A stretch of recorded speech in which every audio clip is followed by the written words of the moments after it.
Throughout history, the phrase Memento Mori, a Latin expression meaning remember that you must die, has been whispered through temples, carved into stone, and painted into works of art as a timeless reminder of mortality.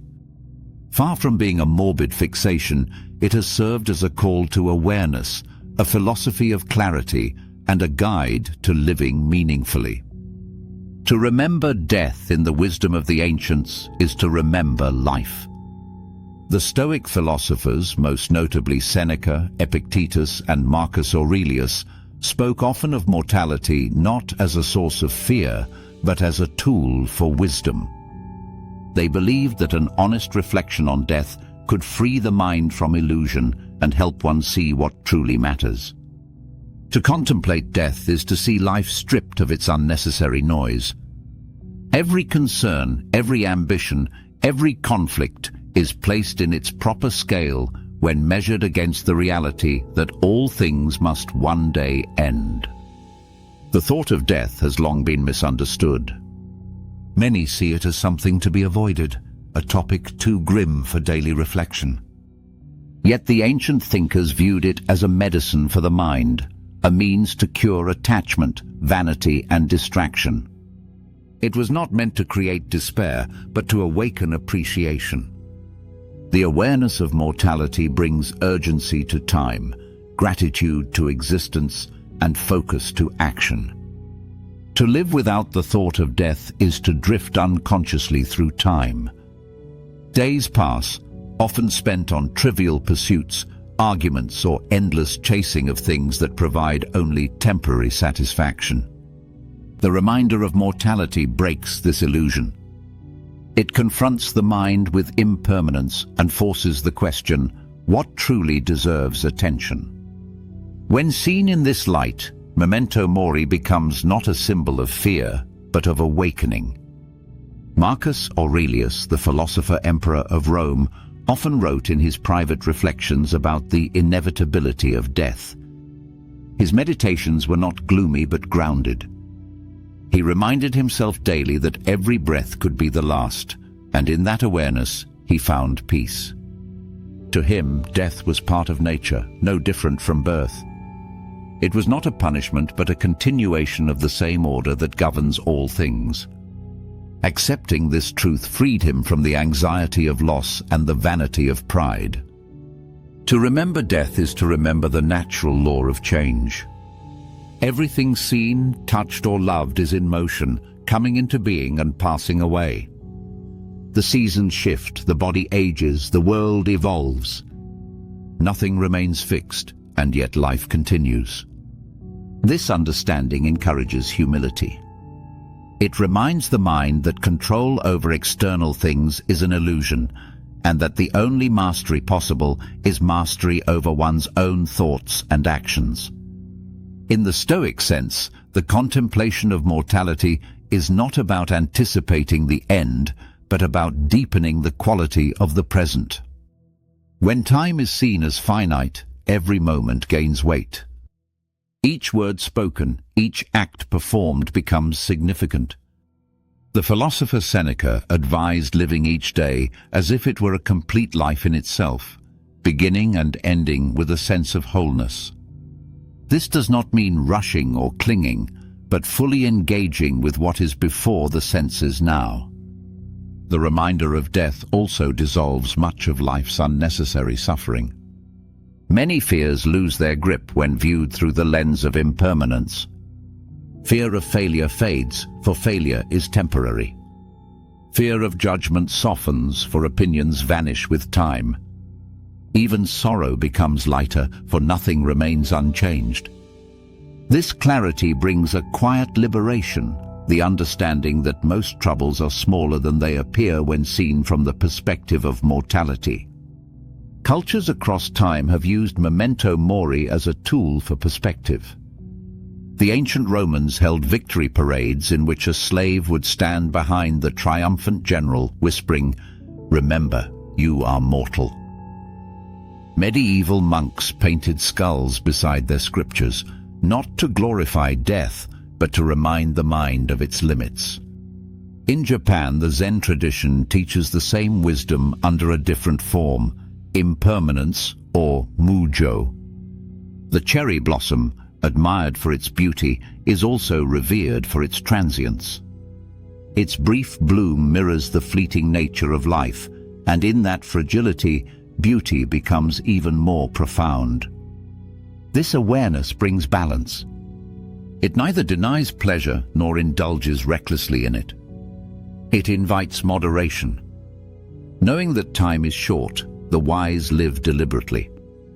Attention is given to what nourishes the spirit rather than what merely distracts it.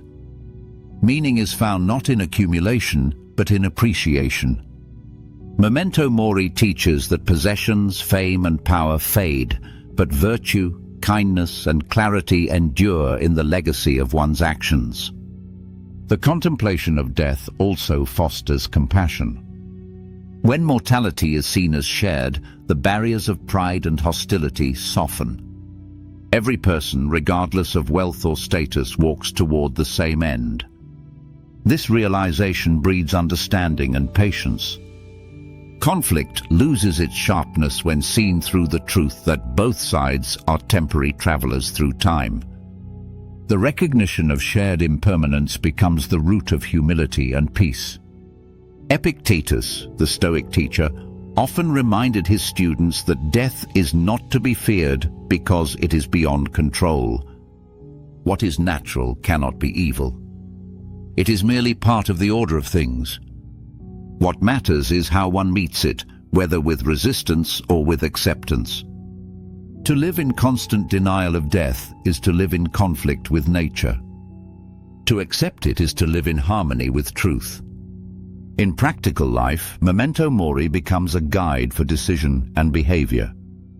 When faced with choices, the thought of mortality clarifies priorities. Petty arguments, endless ambition, and the pursuit of shallow pleasures lose importance.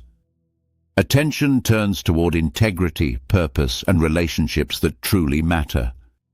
The awareness of impermanence brings focus to what is enduring in meaning, even if temporary in form. This reflection need not be morbid. It is simply honest. Death is not an enemy, but a teacher that reveals what life truly is. Without death, time would have no value, growth would have no urgency, and love would have no depth. It is the limit of life that gives it shape, just as the shore defines the sea. To contemplate death, therefore, is to honor life by understanding its boundaries. Many spiritual traditions echo this understanding. In Buddhism, meditation on death, known as maranasati, is a means to awaken mindfulness. It strips away illusion and brings attention to the present moment. The realization that everything is impermanent encourages compassion and non-attachment. Similarly, in Christian mysticism, the reminder of mortality is a call to humility and repentance, an invitation to live righteously in the time that remains. Across cultures, the message is the same. To live fully, one must remember the end. When this awareness becomes steady, fear begins to dissolve. Death no longer appears as a shadow, but as a natural transition. The mind grows calm, anchored in the present, aware that every experience is part of a larger flow. Gratitude arises naturally for the breath, the sunlight, the sound of life itself. Nothing is taken for granted, for everything is recognized as fleeting and precious. This understanding also transforms the way time is viewed. The mind often imagines a distant future, postponing joy or meaning until later achievements. Yet Memento Mori teaches that later is uncertain. The only real moment is now. To delay living is to deny life itself. The awareness of death is, therefore, an awakening to immediacy, to live consciously, to speak kindly, to act wisely before the opportunity fades. Such awareness does not remove grief or loss, but it brings perspective to them. When death is seen as part of life, loss becomes a reminder of connection rather than separation. The passing of others reveals the value of those still present. Love deepens when it is known to be temporary, and appreciation sharpens when time is seen as fragile. In times of hardship, Memento Mori provides strength. When facing adversity, it reminds the mind that pain too will pass. When success arrives, it tempers pride with humility. When fear arises, it offers perspective, that fear is only the resistance to the inevitable. In this way, the reminder of death steadies the heart, teaching equanimity in both joy and sorrow. To live with Memento Mori is not to dwell on the end, but to awaken to the fullness of now. It is to treat each encounter, each task, each breath as sacred and fleeting. Every act becomes meaningful when performed with the awareness that it may be the last. In this consciousness, life gains depth. Time slows, attention sharpens, and gratitude expands. The great paradox of Memento Mori is that remembering death leads not to despair, but to vitality. When the illusion of endless time falls away, energy returns to what is real. The desire to live rightly, to love sincerely, and to act purposefully grows stronger. The mind no longer drifts in triviality, it moves with clarity and calm purpose. In this way, Memento Mori becomes not a meditation on dying, but a discipline for living. It strips away pretense and restores authenticity. It silences the noise of worry and magnifies the quiet joy of existence. To remember death is to awaken to the simple truth that every moment matters, and that meaning is found not in duration, but in presence. In the end, this reminder holds no cruelty, only wisdom. Everything born must one day return to the earth, yet in that brief passage, there is beauty beyond measure. The flower that blooms for a day is no less radiant because it fades.